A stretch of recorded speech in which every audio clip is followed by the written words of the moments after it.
Hello, beautiful people, welcome back. Today we're going to be talking about the 2023 Grammy Awards.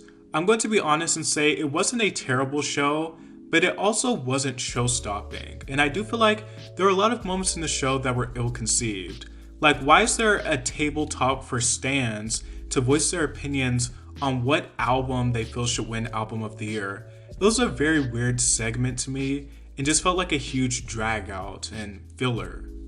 Honestly, there were only a handful of performance highlights to me. Bad Bunny opened the show, Lizzo did good, and then there was the hip hop honors, which I felt was the best performance of the night by far. I loved how they incorporated the multiple generations of hip hop and showing the evolution of hip hop.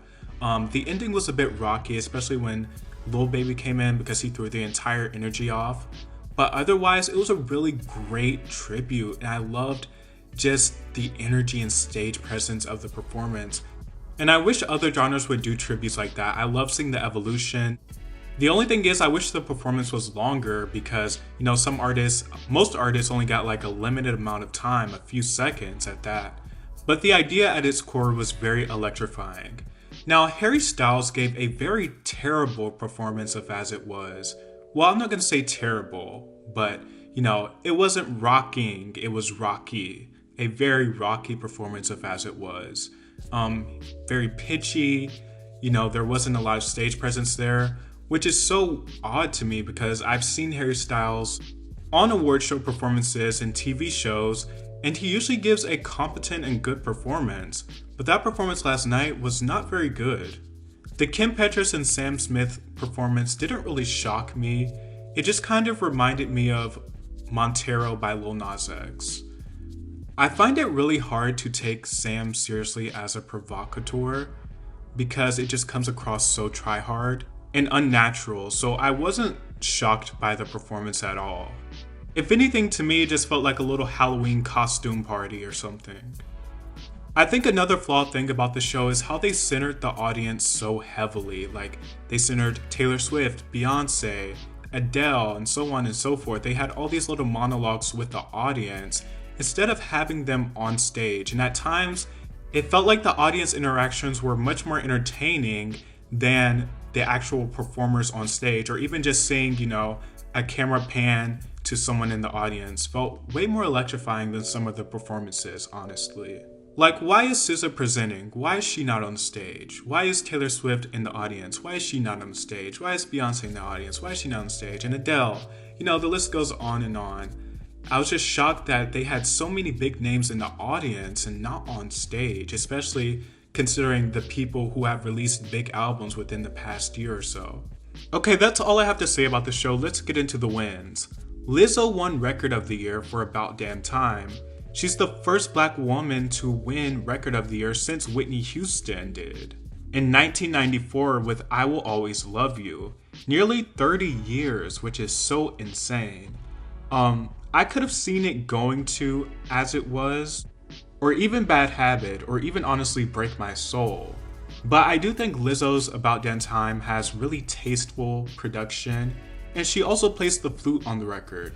So kudos to Lizzo. Next we have Album of the Year, which has been making a ton of noise. Harry's House by Harry Styles won, and this has been met with a lot of debates and whatever. And I'm going to be honest, when it comes to the albums in this category, I definitely wouldn't pick Harry's House. I mean, I do think Beyonce's record is stronger, Kendrick's record is stronger, and I even think Bad Bunny and Adele's album could also challenge Harry's House.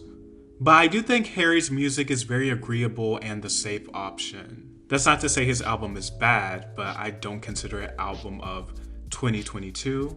And traditionally, his music and this album fits within what particularly qualifies for Album of the Year for the Grammys.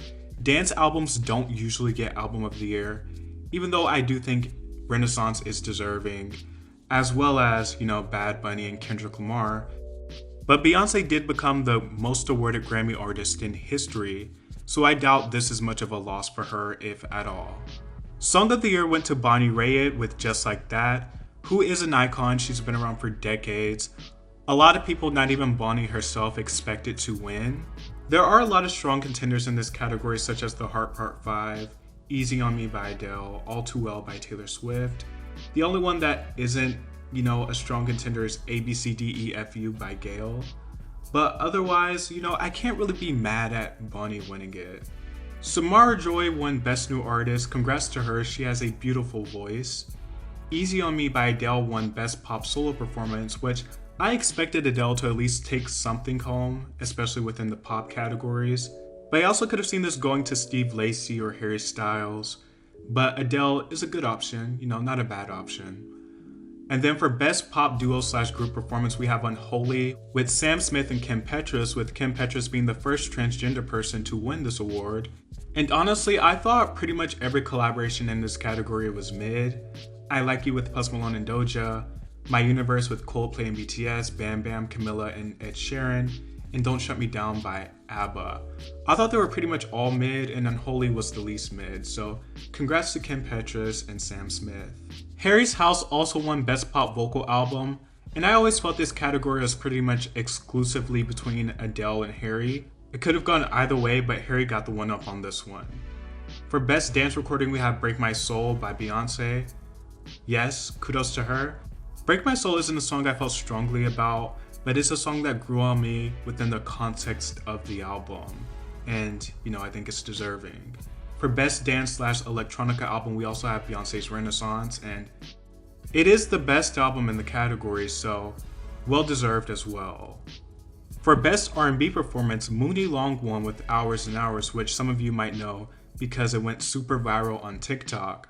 I was honestly expecting Jasmine Sullivan or Beyonce's Virgo's Groove to win this, but I don't mind, Mooney winning either.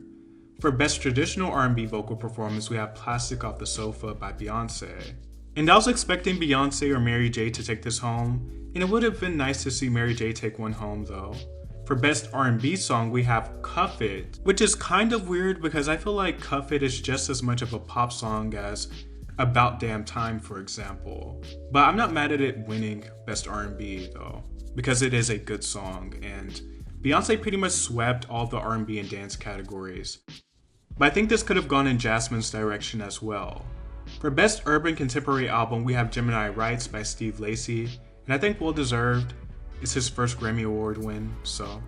For Best R&B Album, we have Black Radio 3 by Robert Glasper, which Chris Brown was salty about. But for those of you who know Robert Glasper, he is a very talented musician, and I like that he's getting acknowledgement. His work is featured on many great records that you've probably heard. For Best Rap Performance, we have The Heart Part 5 by Kendrick, and I feel like that's a given. For Best Rap Song Collaboration, we have Wait For You by Future, Drake and Tim's, and I agree, love this song by the way. For Best Rap Song, we also have The Heart Part 5. For Best Rap Album, we also have Kendrick, Mr. Morale, and The Big Steppers. He pretty much swept all the rap categories, and I think well deserved. Bad Bunny and Rosalia also won their first Grammys last night for their albums, which was major. Jack Antonoff won Producer of the Year, and Jack Antonoff has been consistent and working. He's deserving of all the recognition. Taylor Swift also won a Grammy last night for All Too Well, the short film, in the Best Music Video Short Form category, and I pretty much thought this video was between her or Kendrick, and Taylor took it home with All Too Well. It seems like the Grammys are really coming to love Harry Styles because he won big last night. And it would have been nice to see someone like Kendrick or Beyonce get some shine in the main categories as well. Or even an underdog like Steve Lacy for Bad Habit, because I really did think with the amount of times he was nominated that he would come up with something for that song in particular. Harry's House is going to have a shelf full of Grammys because it was his night basically, and it sucks that he couldn't give a good performance on such a momentous night for his career. But that about concludes my thoughts. The Grammys were okay this year. Not show-stopping, but just okay. Let me know what you thought about the Grammys and the winners and the snubs down below. Don't forget to like, share, and subscribe. Thanks for watching. Bye.